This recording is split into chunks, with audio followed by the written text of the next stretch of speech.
शिक्षा नीति कई है? राष्ट्रीय शिक्षा नीति 2020, जैसा कि आपने जिक्र किया कि 2047 तक भारत को एक विकसित राष्ट्र बनाने का सपना हमारे माननीय प्रधानमंत्री जी का है, हम सब का है। तो उस विकसित राष्ट्र को बनाने के लिए शिक्षा सबसे महत्वपूर्ण विषय है।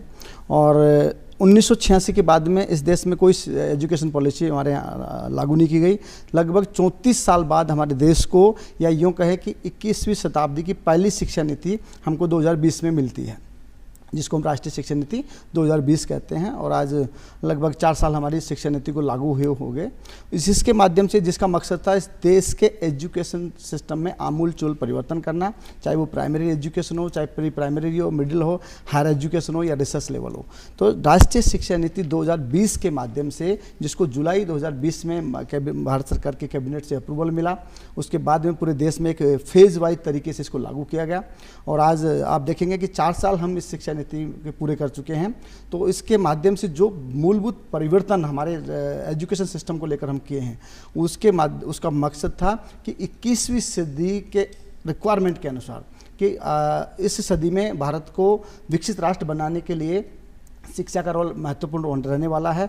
तो किस तरह की शिक्षा हमारे बच्चों को दी जानी चाहिए, ये उस पॉलिसी, इस देश की शिक्षा नीति का, देश के फ्यूचर का रोड मैप है राष्ट्रीय शिक्षा नीति 2020, जिसके माध्यम से आप देखेंगे इतने ज़्यादा आमूल चूल परिवर्तन हमारे शिक्षा पद्धति में हुए हैं, चाहे वो प्राइमरी एजुकेशन हो, चाहे मिडिल हो, सेकेंडरी हो, हायर एजुकेशन हो, रिसर्च हो, और यूनिवर्सिटी लेवल पर आज बहुत सारे परिवर्तन देखने को मिल रहे हैं, जिसके परिणाम स्वरूप जो सपना हमारे देश को 2047 तक विकसित राष्ट्र बनाना है, और जिसके तहत 2015 में भारत ने sustainable goal for education SDG पर साइन किए थे, उसकी मिशन को भी पूरा करना का काम राष्ट्रीय शिक्षा नीति 2020 हमारी करती है।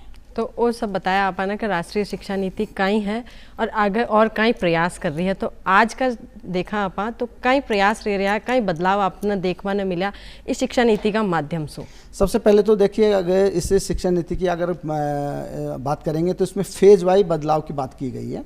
और 2020 में जब इसको लागू किया गया तो इसमें जो हमारा प्राइमरी एजुकेशन सिस्टम था 10+2 प्राइमरी से लेकर सेकेंडरी तक, उसको पूरा बदला गया है और एक नए स्ट्रक्चर देश में हमारे बच्चों के लिए लागू किया गया है, जिसको 5+3+3+4 कहते हैं। उससे 2020 तक हमारे देश में 10+2 एजुकेशन पद्धति थी, जिसके माध्यम से बच्चों को शिक्षा दी जाती थी, लेकिन उसको अमूल पूरी तरह से बदलकर एक नया स्ट्रक्चरल बनाया गया, जिसको 5+3+3+4 के नाम से हम जाते हैं। उसके बाद में हायर एजुकेशन लेवल पर जो हमारा ग्रेजुएशन प्रोग्राम था, पहले 3 वर्ष का हुआ करता था, अब आजकल 4 ईयर प्रोग्राम हमारा NEP के माध्यम से लागू किया गया, जिसमें बहुत सारे परिवर्तन हमारे बच्चों को इस शिक्षा नीति के माध्यम से देखने को मिल रहे हैं, उनका बेनिफिट मिल रहा है। 1986 की जो एजुकेशन पॉलिसी थी उसमें बहुत ज़्यादा अपॉर्चुनिटी हमारे बच्चों के पास नहीं थी। हमारे एक राजस्थान में कहावत है कि मार मार मंड चंडा व बोरिया कोंताड़ कर। तो ये कहीं न कहीं उस विज़न को पूरा करने का काम करती है हमारी राष्ट्रीय शिक्षा नीति 2020 की। 1986 की एजुकेशन पॉलिसी थी वो कहीं न कहीं इस बात की ज़रूरत महसूस की जा रही थी कि वो एग्जिस्ट पॉलिसी हमारे देश की रिक्वायरमेंट, विशेषकर 21वीं सदी के भारत को बनाने में वो कारगर साबित नहीं थी। तो माननीय प्रधानमंत्री जी के नेतृत्व में इसको इनिशिएट लिया गया और इसमें वो तमाम परिवर्तन लागू किए गए जो आज के भारत को बनाने के लिए, या ये कहें कि 21वीं सदी के भारत को बनाने के लिए बहुत ज़रूरी है। और हमको ग्लोबली कॉम्पीट करना है। और सस्टेनेबल डेवलपमेंट गोल जिस पे हमने साइन किए सितंबर 2015 के अंदर, जो ये कहता है कि सबको सतत शिक्षा का अधिकार होना चाहिए, सबको क्वालिटी बेस्ड एजुकेशन मिलना चाहिए, किसी के भी साथ डिस्क्रिमिनेशन नहीं होना चाहिए, जन्म के आधार पर, जात के आधार पर या बर्थ किसी भी इकोनॉमी के आधार पर किसी के साथ कोई भेदभाव ना हो, इंक्लूसिव एजुकेशन सिस्टम पद्धति को होना चाहिए, क्वालिटीपूर्ण एजुकेशन हमारे बच्चों को मिलना चाहिए। इन तमाम चीज़ों को ध्यान में रखते हुए एजुकेशन पॉलिसी 2020 बनाई गई। और ये पिछले 4 साल में आप देखेंगे तो अमूल बहुत सारे परिवर्तन हमारे प्राइमरी, मिडिल, सेकेंडरी और हायर एजुकेशन लेवल पे देखने को मिल रहे हैं। तो मतलब देखो जाओ तो समग्र और सतत शिक्षा को एक प्रयास है। और एक ही साथ में जानना चाहूँ जो आप बार बार जिक्र कर रहा हो कि 21वीं सदी ने देखता हुआ इस शिक्षा नीति को निर्माण करो गयो है। तो भाई 21वीं सदी की कई कई आवश्यकता है, कशा कौशल है जाने देखता हूँ यहाँ इको निर्माण करो गयो है। भाई 21वीं आज हम ICT इंफॉर्मेशन कम्युनिकेशन टेक्नोलॉजी के दौर में रह रहे हैं और जो 1986 की एजुकेशन पॉलिसी थी उस दौर में आईसीटी का दबदबा नहीं था, आईसीटी के बारे में ज़्यादा उसमें इंक्लूजन नहीं था, आईसीटी की बात नहीं थी। लेकिन 21वीं सदी के भारत में पूरा ट्रांसफॉर्मेशन हुआ है। तो कहीं न कहीं आप 21वीं सदी में अपने आप को सर्वाइव करना चाहते हैं, कॉम्पीट करना चाहते हैं, अपने आप को एग्जिस्ट रखना चाहते हैं, तो इंफॉर्मेशन कम्युनिकेशन टेक्नोलॉजी से वाकिफ आपका होना बहुत ज़रूरी है।